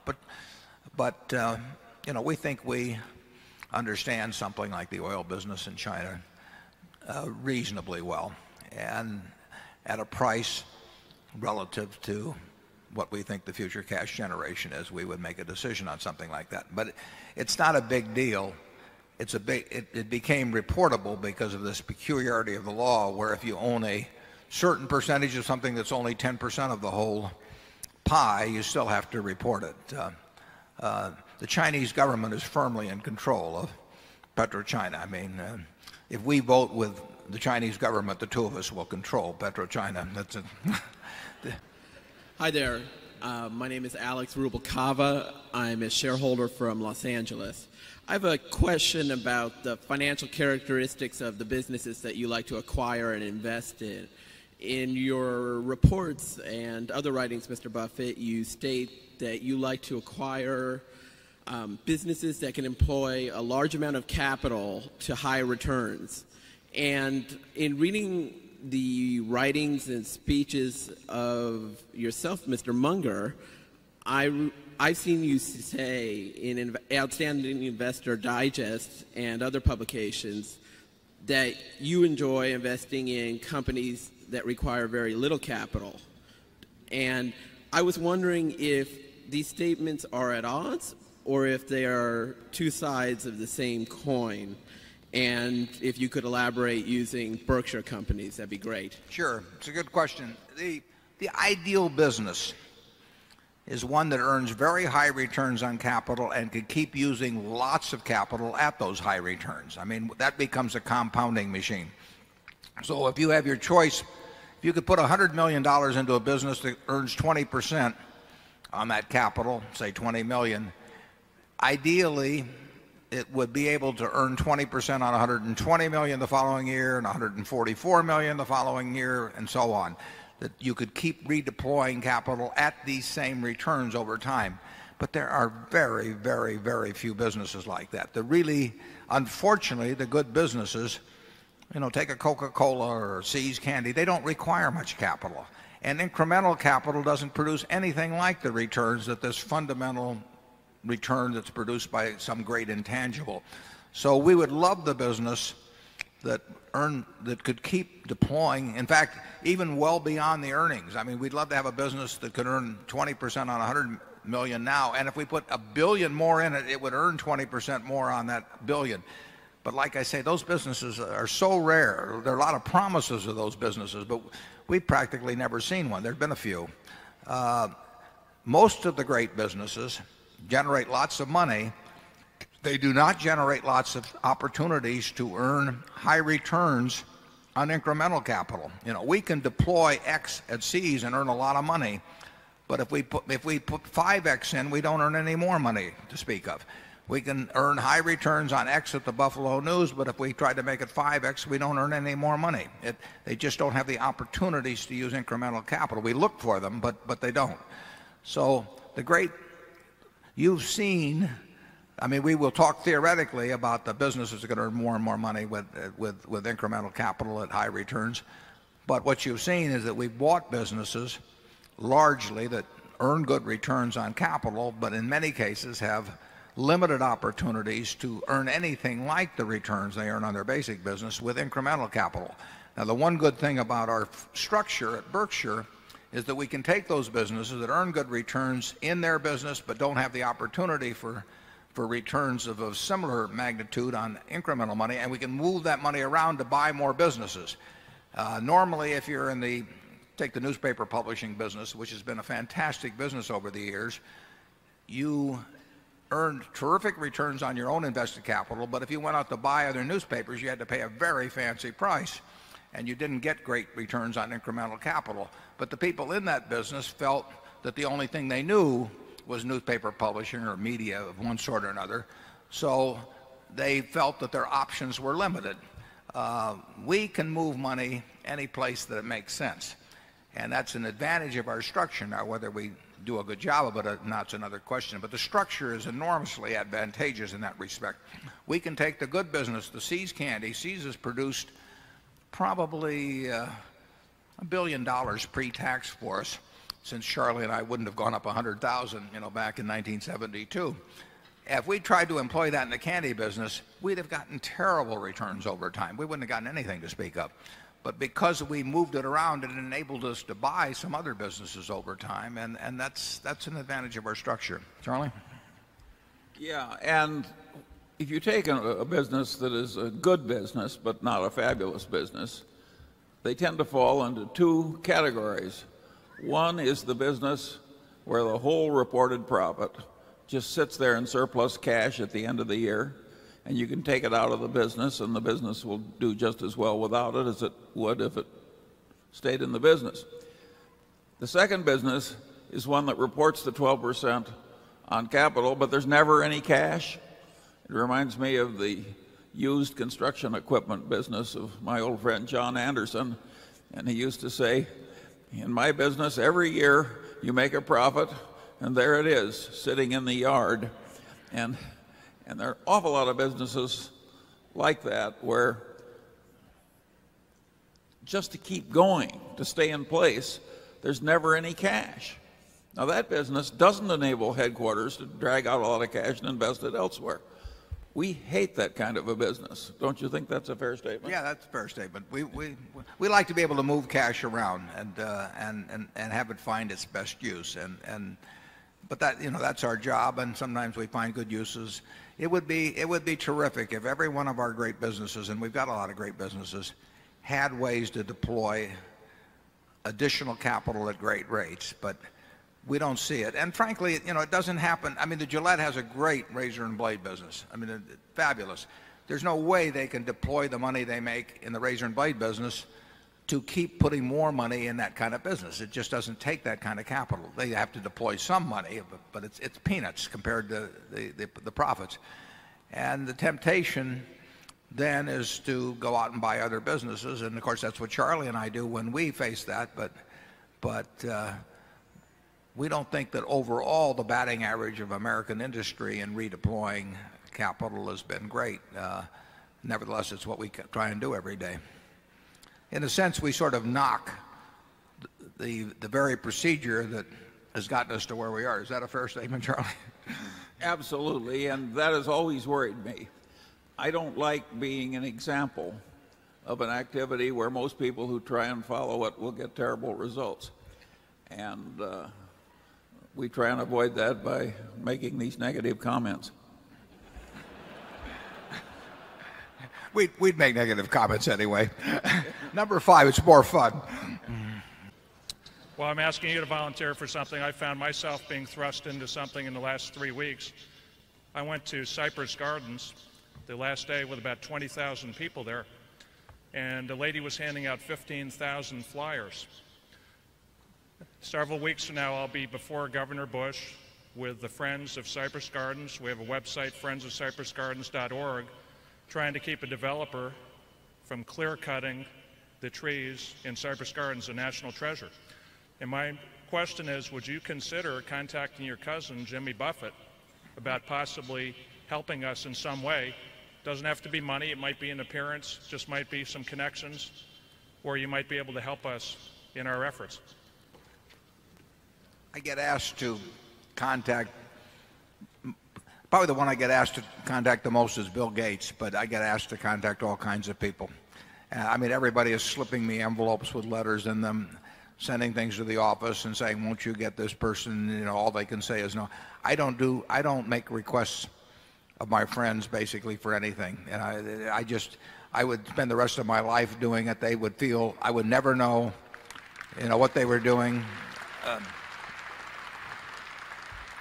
I would never know what they were doing because I was asking versus what they really felt. I mean, it's an impossible, and from my standpoint at least, that's an impossible game to get into in terms of, I mean, when Kay Graham was alive, everybody, wanted her for one reason or another, and they've all got causes, and frankly, they want to use me to get her or Jimmy Buffett or whomever to say yes to something that they're saying yes to partially because they feel they don't want to say no to me, and I just don't want to use my friendship for that purpose, frankly. And I don't do it even for things that I strongly believe in myself. I do them. They may know what I'm doing, and if they want to pick up on it, fine. I mean, but I have never. I can't remember ever requesting anybody to make a contribution or do anything myself. I mean, what I do is a matter of record, and if other people want to pick up on it, fine. But I've never had one of those honorary dinners where they send out to all the suppliers to Berkshire and everything and start leaning on them and saying we're honoring Warren. Well, hell, if they want to honor me, they can honor me without soliciting all my friends for money. I mean, I don't consider that much of an honor if the reason they picked me was because I got rich friends. So I just don't do that. John Goss, Key West, Florida. You mentioned last year your frustration with buying companies out of bankruptcy. Were you surprised from your past experience that the court would not allow a breakup fee regarding your Burlington bid? That's a good question. We submitted a bid to the court. The management agreed to our offer, and we submitted a bid in the bankruptcy of Burlington Industries. And our bid was $500 and some million. And we provided what's called a breakup fee. I'll get to that in a second, but I think it was $14 million.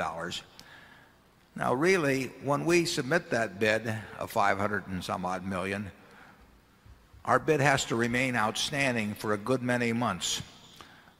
So, in effect, by making that bid, I get back to the earlier statements I made about option value. For $14 million, we were telling the creditors of Burlington that for a period of maybe 4 months or 5 months that they could sell us that business for our number, or for a considerable period they could get more money for it. Now that is a very low price in my view for a put. In fact, it's an inadequate price, but it's become sort of a customary percentage in terms of bankruptcy proceedings. The court said that that was too much to charge as a breakup fee, or what I would call a put fee, and so they have set up a new procedure which will result in Burlington getting sold some months from now to people who follow this new procedure. I frankly think 14 million is inadequate, but it's roughly in the range of what has been allowed in many cases. But we would never agree to that sort of a sum for that sort of exposure outside of bankruptcy. It just doesn't make any sense. The world changes too much. If you look at the value of businesses as measured on the New York Stock Exchange, you'll see fluctuations of 100% in a year. And for 2 or 3% to commit $500 and some million at a fixed price for a business in a tough industry, I mean, that does not make a lot of sense. I did it, but it got rejected. We will not participate in a procedure where we're going to bid hundreds of millions of dollars and where our bid has to remain outstanding. And if there's a World Trade Center disaster, or there's an earthquake in California, or there's a suspension of trading on the stock exchange, or all kinds of things, that our bid sits out there and we've gotten paid $5 million or something for it. It just doesn't make any sense to me. So it's tough to buy things out of bankruptcy, although we've done it twice now.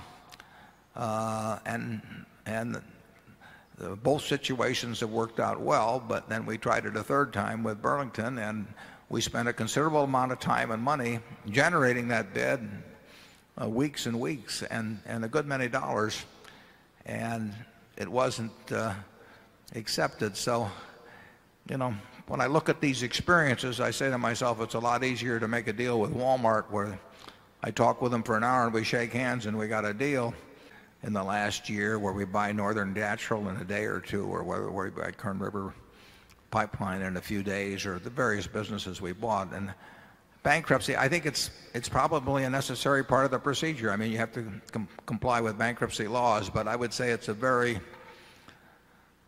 awkward way to buy a business. And if we have to submit bids that will remain outstanding for many months when people can top us, and only have a 1% fee for giving that sort of a put, we will not be making many bids. Charlie? Well, we know it was unreasonable from our point of view to have a transaction that didn't have that modest 2% commitment fee in it. The court had a different view, and he thought that the figure should have been different. And who knows? We'll see how it all works out. Number one. Gentlemen, Wayne Peters from Sydney, Australia. My question goes to stock reweightings. Could you describe your thought process in, firstly, determining your commitment weighting level in a new investment, Marketable securities is what I'm referring to. And secondly, your thoughts on potential reweighting. Your record, and clearly in the earlier days as opposed to now, would indicate that on average you're either in a stock or out of it, though on occasion you've topped up and lightened up. Charlie, I'll let you have one. I didn't fully understand that question. Referring to how you make an initial commitment to a marketable security investment in regards to making it maybe a 5, 10, 15% commitment, how heavy you decide to go into a position initially. Well, we ordinarily don't like small positions. Yeah, we like to go in heavy. I mean, if we want to invest in a business or through the stock market, we want to put a lot of money in. We do not believe in a little of this and a little of that. So at our present size, we're limited primarily by the availability of the quantity we want rather than restricting ourselves based on some percentage of a total portfolio. It's very hard for me to think of a stock we quit on in terms of buying, except because we were going to run into some 10% limit where we would get liable for short swing profits or become insiders or that sort of thing. But we almost never want to quit. Isn't that right, Charlie? Well, not unless the price goes up. Yeah. And of course, that's where we made our big mistakes. I mean, I've made the big mistakes, actually. There have been a couple of things that we knew enough to buy that were in our circle of competence where we could have bought lots of stock, except it went up a little bit, and then we faded because of the price. But we didn't fade because we didn't want to put more than an X dollars in. If we find an idea that we want to put $500 million in, we probably would be even happier if we could put 3 or 4 billion in. Good ideas are too scarce to be parsimonious with once you find them. Yeah, having narrowly averted the mistake of being unwilling to pay up at Seas Capital, we've gone on and made the same damn mistake several times with respect to marketable securities. We evidently learn very slowly. It's cost us many, many, many billions of dollars, too. Now, those are opportunity cost billions. They don't show up in the financial statements. But the amount of money that's been blown by dumb decisions at headquarters at Berkshire Hathaway is awesome. Well said. Yeah. Good afternoon. I'm Patrick Wolf from Arlington, Virginia. Charlie, I can't resist telling you that I'm actually the fellow who plays the chess games blindfolded. Yeah. So I look forward to not seeing you there tomorrow. Right. I actually have a two-part question. I'd like to ask you to elaborate a bit how you think about opportunity cost. And I think I'm going to be elaborating very much on the very last question that was asked. First of all, in the annual report, you say explicitly that you look for a 10% pre-tax return on equity in looking at common stocks. And I think you talked earlier about how you built up from that for 5 to 6% after-tax return, and then you layer on inflation and then layer on taxes.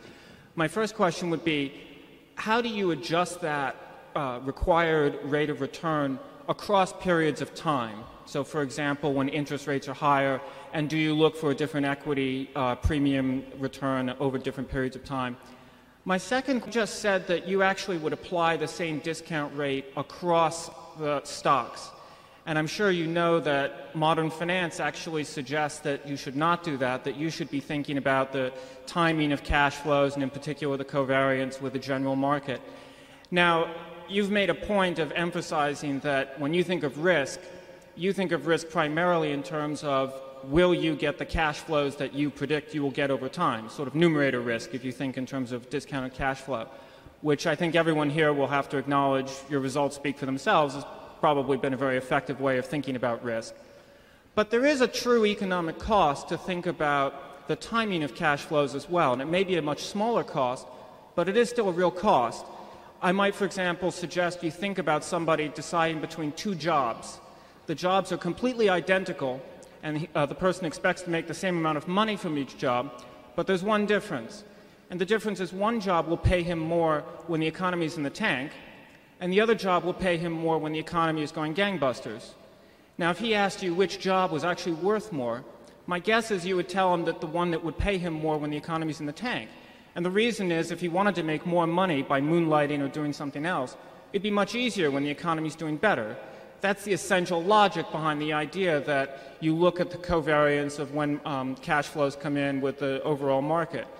It's a real cost, even though it is difficult to measure, and even if it is a smaller risk than numerator risk, the risk of getting the actual cash flows, since it's a real cost, I imagine you must think about it. And so my second question to you would be, how do you think about it? And if you decide not to, why? Now, first of all, I would like to say, Patrick, we appreciate you coming out, because Patrick, now I don't know how many years it's been, but it's been a number, has volunteered on Sunday to play. Now I think he's playing 6 people or so blindfolded simultaneously, and after hearing that question you can understand how he does it. But Patrick, as well as Bob Hammond and this year Peter Morse and Bill Roberti, all come out, and on Sunday we've got these extraordinary talents out there, and for people who like the various games they play, they devote an afternoon for it and ask nothing in return. So we really appreciate it, Patrick, and I'll look forward to seeing if you're peeking out of your blindfold tomorrow. The question on opportunity costs and the 10% we mentioned, you know, basically that's the figure we quit on, and we quit on buying. We don't want to buy equities where our real expectancy is below 10%. Now that's true whether short rates are 6% or whether short rates are 1%. We just feel that it would get very sloppy to start dipping below that, and we would add. We feel also, obviously, that we will get opportunities that are at least at that level and perhaps substantially above. So there's just a point at which we drop out of the game, and it's arbitrary. We have no scientific studies or anything, but I will bet you that a lot of years in the future, we or you will be able to find equities that you understand or we understand, and that have a probability, the probability of returns at 10% or greater. Now, once you find a group of equities in that range, now, and leaving aside the problem of huge sums of money which we have, then we just buy the most attractive. That usually means the ones we feel the surest about. I mean, as a practical matter, there's just some businesses that possess economic characteristics that make their future prospects far more predictable than others. There's all kinds of businesses that you can't remotely predict what they'll earn, and you just have to forget about them. But when we have over time gotten very partial to the businesses where we think the predictability is high, but we still want a threshold return of 10%, which is not that great after tax anyway. Charlie, do you want to comment on that portion of that question first? Yeah, I think in the last analysis, everything we do comes back to opportunity cost. But to some extent, in fact, to some considerable extent, we are guessing at our future opportunity cost. Warren is basically saying that he's guessing that it's in due course to put out money at pretty attractive rates of return, and therefore he's not going to waste a lot of firepower now at lower returns. But that's an opportunity cost calculation. And if interest rates were to more or less permanently settle at 1% or something like that, and Warren were to reappraise his notions of future opportunity cost, he would change the numbers. It's like Keynes said, what do you do when you change your view of the facts? Well, you change your conduct. But so far, at least, we have hurdles in our mind which are basically, well, they involve implicitly future opportunity cost. Right now, with our $16 billion that's getting 1.25% pre-tax, that's $200 million a year. we could very easily buy governments due in 20 years and get roughly 5%. So we could change that $200 million a year to $800 million a year of income. And we're making a decision, as Charlie says, that it's better to take $200 million for a while on the theory that we'll find something that gives us 10% or better than to commit to the $800 million a year and then find that in a year thereabouts, when the better opportunities came along, that what we had committed to had a big principal loss in it. But that's, you know, that's not it's not terribly scientific, but all I can tell you is in practice it seems to work pretty well. And years ago, when Warren ran a partnership, and to some extent the partnership that I ran was operated in the same way, we implicitly did what you're suggesting, in that part of the partnership funds were in so-called event arbitrage investments, and those tended to generate returns occasionally when the market generally was in the tank, and alternative investments would more mimic the general market. So we were doing what this academic theory prescribes, 40 years ago, but we didn't use the modern lingo. Yeah, we've got some preferences for having a lot of money coming in all the time, but we do go into insurance transactions with huge volatility, which could mean that a big chunk of money could go out at one time or in a very short period of time. And we won't give up a lot in expectable return for smoothness. But if you give us a choice of having money come in every week and the same present value of money coming in very lumpy ways that we wouldn't know about, we would choose the smooth. But if you give us a choice of a higher present value for the lumpiness, we will take the lumpiness. And that's usually the choice we get offered that choice.